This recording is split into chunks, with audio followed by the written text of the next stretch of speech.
Engkau baik Bapa, Engkau setia. Kami naikkan pujian ini ke hadirat-Mu, hanya padamu Bapa. Oh Bapa, besar sungguh kasih setiamu,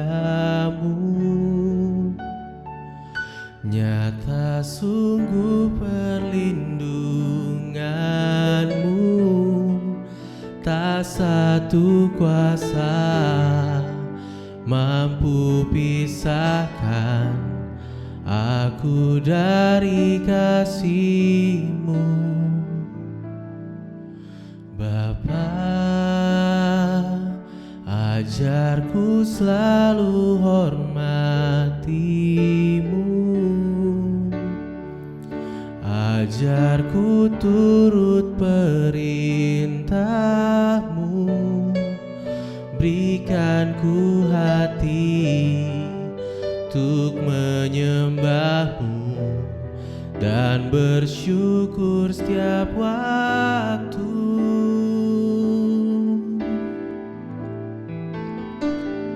Seperti Bapa sayang anaknya, demikianlah Engkau mengasihiku.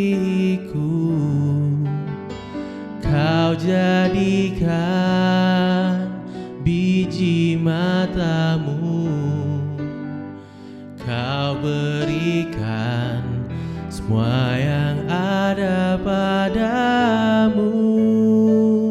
Seperti Bapa sayang anaknya, demikianlah Kau menuntun langkahku. Hari depan indah Kau beri, rancangan-Mu yang terbaik bagiku. Kau setia, oh Bapa. Bapa, besar sungguh kasih setiamu, nyata sungguh perlindunganmu, tak satu kuasa mampu pisahkan aku dari kasih-Mu. Bapa, ajarku selalu hormati-Mu, ajarku turut perintah-Mu, berikan ku hati untuk menyembah-Mu dan bersyukur setiap waktu. Seperti Bapa sayang anaknya, demikianlah Engkau mengasihiku. Kau jadikan biji mata-Mu, Kau berikan semua yang ada padamu. Seperti Bapa sayang anaknya,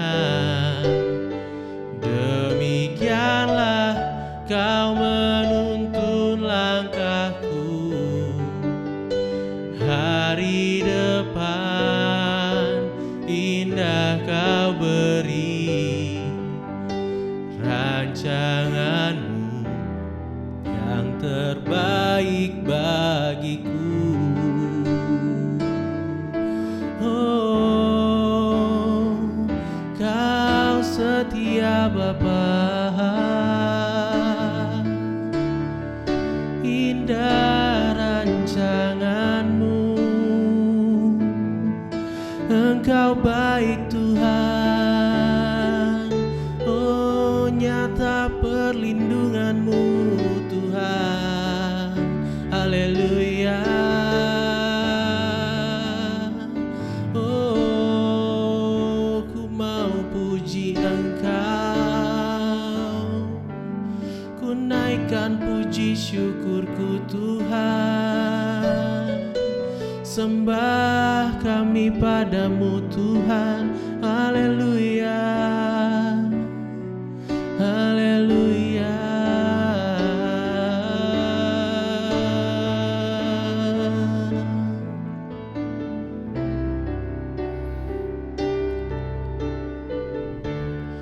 Kami memuji kebesaran-Mu, ajaib Tuhan, ajaib Tuhan. Kami memuji kebesaran-Mu, ajaib Tuhan, ajaib Tuhan,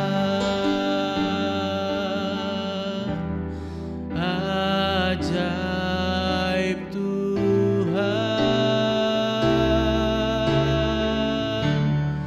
ajaib Tuhan.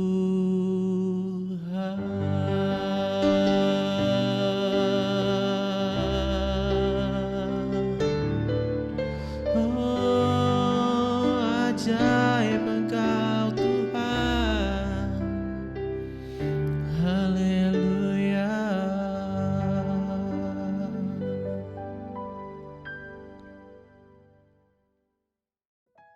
Mari kita berdoa. Bapa, terima kasih untuk saat yang indah ini Tuhan, di mana kami boleh diberikan kesempatan untuk mendengarkan renungan Tuhan Yesus. Biarlah Tuhan, apa yang akan kami dengarkan ini Bapa, dapat kami lakukan dalam kehidupan kami sehari-hari, dan kami semakin dikuatkan Tuhan, iman kami semakin teguh di dalam-Mu Tuhan Yesus. Roh Kudus pimpin hamba-Mu, pimpin setiap anak-anak-Mu, dalam nama Tuhan Yesus. Amin. Shalom semuanya, senang sekali saya bisa berjumpa kembali dengan saudara semua melalui channel YouTube ini. Dan beberapa waktu ke depan saya akan menyampaikan renungan singkat yang akan saya beri judul Gunakan Waktumu Dengan Bijaksana. Saudara, kita mari sama-sama baca dari Efesus 5 ayat 15 dan 16. Demikianlah firman Tuhan. Karena itu perhatikanlah dengan seksama bagaimana kamu hidup. Janganlah seperti orang bebal tetapi seperti orang arif. Dan pergunakanlah waktu yang ada karena hari-hari ini adalah jahat.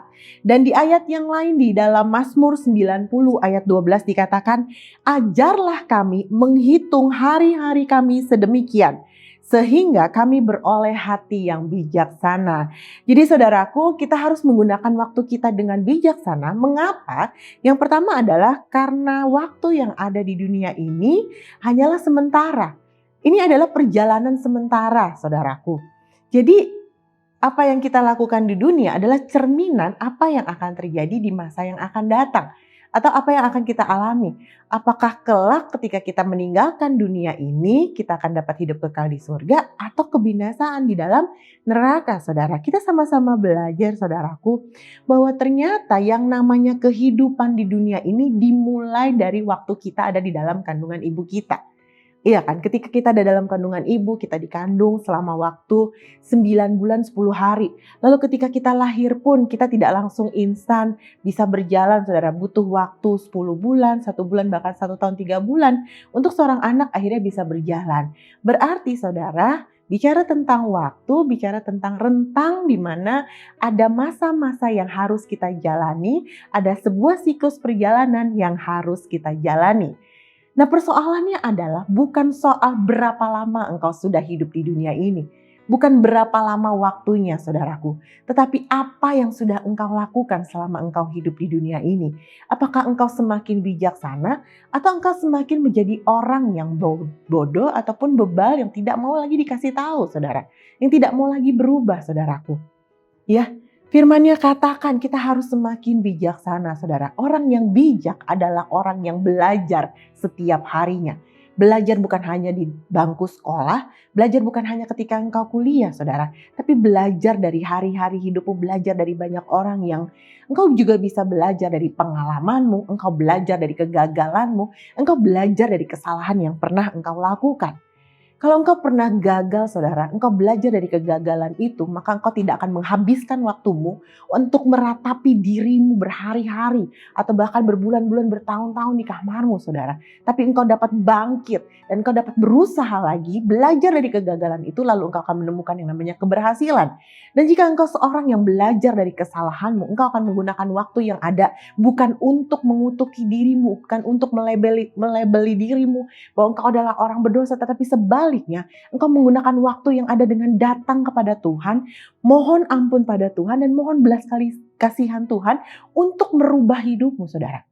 Jadi yang pertama, gunakan waktu yang ada dengan bijaksana karena perjalanan hidupmu harus engkau gunakan dengan bijaksana, di mana engkau belajar semakin baik lagi setiap harinya. Berikutnya yang kedua saudara, kenapa kita harus menggunakan waktu yang ada dengan bijaksana? Yang kedua adalah karena kita harus menghargai Tuhan yang telah memberikan waktu kepada saudara dan saya. Saudaraku, di dalam Pengkhotbah 11 ayat yang pertama dikatakan, Pengkhotbah 3 ayat 11 maksud saya, Pengkhotbah 3 ayat 11 dikatakan, ia membuat segala sesuatu indah pada waktunya. Bahkan kita ada sebuah lagu yang kita nyanyikan bahwa waktu Tuhan, waktu yang terbaik. Tuhanlah pemilik waktu kita. Tuhanlah yang mengendalikan waktu yang ada. Bahkan di dalam Kejadian 1 dikata pada mulanya. Ya kan, ada momen-momen saat-saat di mana ketika Tuhan menciptakan langit dan bumi. Ada saat di mana ketika Tuhan menciptakan kita. Ada saat di mana ketika Tuhan bilang, waktumu sudah berakhir nak di dunia ini. Berarti ketika kita menghargai Tuhan yang telah memberikan waktu bagi kita, kita harus menggunakannya dengan bijaksana saudara. Kita harus menggunakan waktu yang ada ini untuk kepentingan Tuhan dan bukan kepentingan kita saudaraku. Kita tidak akan menyia-nyiakannya saudara. Kita akan bertanya sama Tuhan. Tuhan, apa yang engkau mau aku lakukan saudara? Selama aku hidup di dunia ini, kita akan bertanya demikian. Oh berarti Bu, kita harus hidup di gua dong. Kita harus kerjanya hanya menyembah Tuhan dong. Kita gak usah kerja, kita gak usah lakukan apa. Bukan berarti seperti itu saudaraku. Tetapi engkau melibatkan Tuhan terhadap apapun yang sedang engkau kerjakan selama engkau ada di bumi ini saudara. Engkau akan melibatkan Tuhan. Apapun yang engkau lakukan seperti engkau lakukan untuk Tuhan. Engkau akan mendahulukan, engkau akan lebih memikirkan perkara yang di atas dan bukan perkara yang di bumi. Engkau akan lebih memfokuskan dirimu untuk Tuhan. Karena engkau menghargai Tuhan yang telah memberikan waktumu selama engkau di dunia. Ingat saudaraku, selama Tuhan masih kasih engkau nafas kehidupan, selama Tuhan masih kasih waktumu untuk hidup di dunia ini, artinya Tuhan masih kasih kesempatan bagi saudara dan saya untuk menjadi pribadi yang lebih baik lagi. Meskipun di dunia ini hanyalah sementara. Tapi Tuhan rindu bahwa kehidupan sementara di dunia ini kita gunakan sebaik-baiknya untuk menyenangkan hati Tuhan supaya kelak kita dapat berkumpul bersama-sama dengan Tuhan di kerajaan surga. Saudara, saya tidak akan berpanjang-panjang untuk menyampaikan renungan ini. Tetapi saya rindu saudara dan saya semakin hari menjadi pribadi yang semakin bijaksana. Kita minta Roh Kudus untuk memimpin kita, membimbing kita untuk melakukan firman-Nya dalam kehidupan sehari-hari. Amin. Tuhan Yesus memberkati. Mari kita berdoa. Bapa, kami mengucap syukur untuk renungan singkat yang telah kami dengar. Aku minta Tuhan Yesus Roh Kudus yang akan membimbing kami dan memampukan kami, menguatkan kami agar kami dapat menjadi pelaku firman-Mu dalam kehidupan kami sehari-hari, agar kami dapat jadi terang dan garam dimanapun kami berada. Kuserahkan setiap umat-Mu Tuhan yang mendengarkan renungan singkat ini Bapa. Aku percaya Tuhan Yesus mereka akan menjadi pribadi yang lebih baik lagi setiap harinya, semakin menjadi serupa seperti Engkau Tuhan. Dalam nama Tuhan Yesus Kristus, aku serahkan seluruh umat-Mu ke dalam tangan-Mu. Haleluya. Amin. Tuhan Yesus memberkati.